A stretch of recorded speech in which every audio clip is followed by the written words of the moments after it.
Battlefield Podcast.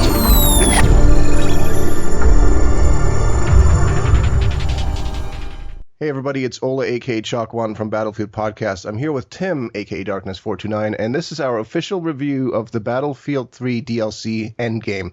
We're going to break it up into different sections. We'll talk about Capture the Flag, Air Superiority.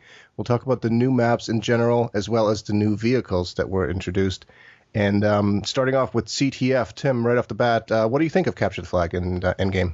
I really enjoy Capture the Flag just because it's I don't know, it's an iconic game mode. Almost every first-person shooter that's out there has a variation of Capture the Flag.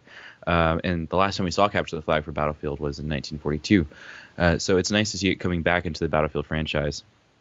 For Battlefield 3, I think it definitely adds a new twist. It's something to add to the Battlefield. But I'm kind of in this love-hate relationship with it right now. If you're in a server by yourself, it's very hard to try to work as a team. Yes. Just because you don't have that communication factor. So trying to talk to your teammates and trying to organize a flag capture is very frustrating. I found myself in a couple matches where we were 2 flag captures up on the team, so the opposing team took a more defensive stance on the flag, and there was really no good way to communicate with the team as to where mines were, where they were sitting and camping the flag. So that was very frustrating for me, but overall I really enjoyed it. How about you? Yeah, I agree. I think it's a fun diversion from the regular kind of conquest and rush stuff that we're used to. And it's a little bit more intuitive than I thought, actually. Once people get used to what the icons on the map mean and the fact that, you can't capture the enemy's flag unless your own flag is in your base. So there's still a bit of confusion. I think that's going to level out as people get more familiar with it.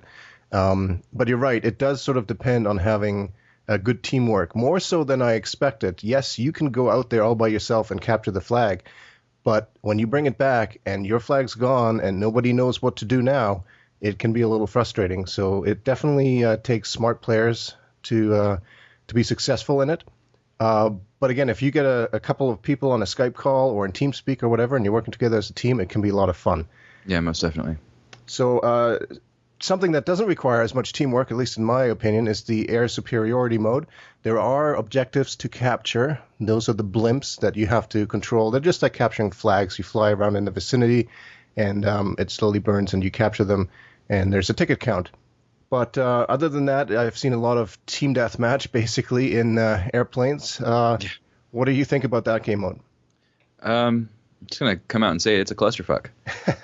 There's no good way to really, describe as to how this is done. And we've never seen, 12-on-12 jet matches before. It's weird. It seems to be the hideaway for the elite players, or people who think they're elite players. I found myself in a couple matches where I was automatically tagged as a noob for doing something incorrectly. So it was definitely very hit and miss. I love flying. I really enjoy that aspect of Battlefield. I think that was what really kept me going in Battlefield 2 was the jet and helicopter flying. But for air superiority, I like the idea. I think it sounded a lot better on paper. But for the actual applying this to the Battlefield, I just don't really think it works out that well. I was also very disappointed that we didn't get any new jets with this new mode that was primarily focused on air power. I was really hoping to see maybe some new jet fighters, something that we haven't seen before. But maybe we'll see those in Battlefield 4. Yeah, it does make it a little bit easier, at least for people who want to get points on their jets, because at least the enemy can't leave their planes once you've disabled it, or at any point, really. They can't bail out. So you're pretty much guaranteed a kill once you disable the enemy, unless they have a fire extinguisher, I guess. Mm-hmm. So it does make it a little bit easier if you want to get those points, because that can be really frustrating in regular gameplay. I don't really see anybody playing the objective very much, unless it's by coincidence. That happens to me. All of a sudden, I realize that I'm near a blimp, and I stick around to capture it, but haven't really gone to that on purpose. The maps in Air Superiority, I think, are really irrelevant. There's not really much to them. You're flying quite high above the ground for the most part.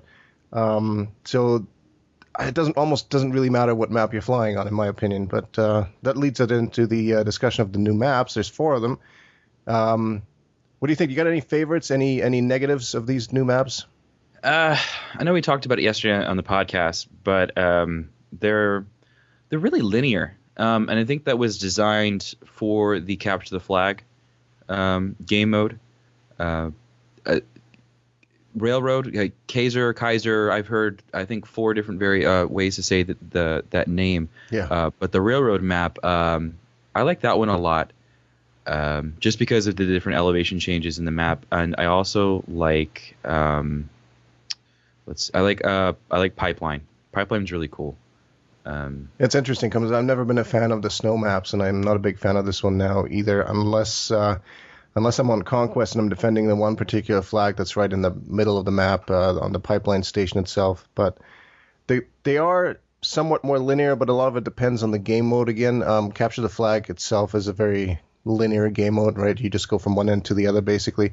I think these maps are okay in Rush because, again, it's a linear sort of progression, even though I've noticed on some maps the M comps are really close together. Like Yes, they're almost within grenade throwing distance of each other.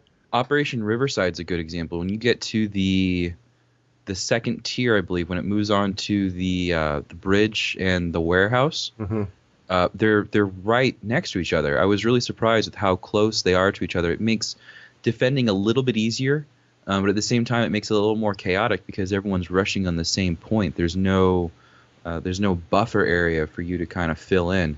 Right. So that was a little rough. We've heard a lot about people complaining about the recycling of certain items in the maps. You know, some maps being very similar to Operation Firestorm and whatnot. But I think overall they're unique enough. Certainly the Operation Riverside and Railroad ones visually look similar to Armored Kill, I guess, but fairly unique. And Nebadan Flats is actually quite fun in TDM. It's all around a warehouse, and it can be a little bit hectic, but that's what TDM gets into. So overall, I think the maps are actually more well done than people give them credit for. Yeah, no, it was definitely this is a good addition to the series. Hopefully, they will keep us busy during our wait time for Battlefield 4. I think they will. And, of course, we would be remiss to not mention the new vehicles. We have 2 new, I guess you'd call them Jeep modifications? Yeah, exactly. Anti-air modifications. The Vodnik AA and the Humvee Azrat, both of which feature guided missiles, and I guess you'd call them dumb missiles or just rockets. I don't know how much of an impact they make. Probably the biggest thing that people talk about for Endgame is the new dirt bike, which, your thoughts on that? What do you think? It's fun. It's very interesting. It's one of the fastest vehicles I think you could find on the battlefield. It definitely is a game changer when it comes to capture the flag, and that's what I think its primary purpose was in its inception was for capture the flag.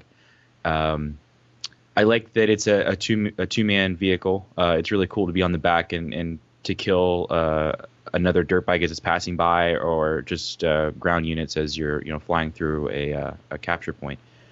They're very easy vehicles to be turned into trolling vehicles. A lot of C4 dirt bikes that I've seen, which is very frustrating for someone who likes to be in armor because in a split second you have a dirt bike on top of you and it explodes. So at least for like a dirt bike or a C4 buggy, you could see it coming. But these are a lot faster, so it's a little bit harder to look out for.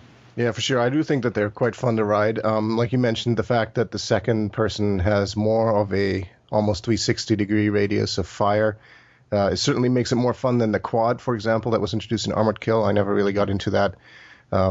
It is a fun vehicle, and especially in CTF, it makes a big difference because you can flank around and you have that speed, and jumps are cool. C4 on them, yeah, that's fun. I'd love to see this actually in more maps. I think it's a good vehicle. Hopefully we'll see that again in Battlefield 4 in some form or another. So with that said, for those people that aren't premium members that are currently making up their mind whether or not they should purchase Endgame, what do you think, yay or nay? I give it a yay. It's not my favorite expansion, but it's definitely a good one, to say the least. So most definitely, if you are on the fence for this one, I definitely say go and get it. It's the last one. Splurge a little bit. Exactly. I would agree. I think Endgame will keep us busy until Battlefield 4 comes out, or at least for several months' time. You're going to see more Endgame footage on our channel as well, youtube.com/Battlefield Podcast. Of course, you know that because you're watching the video right here.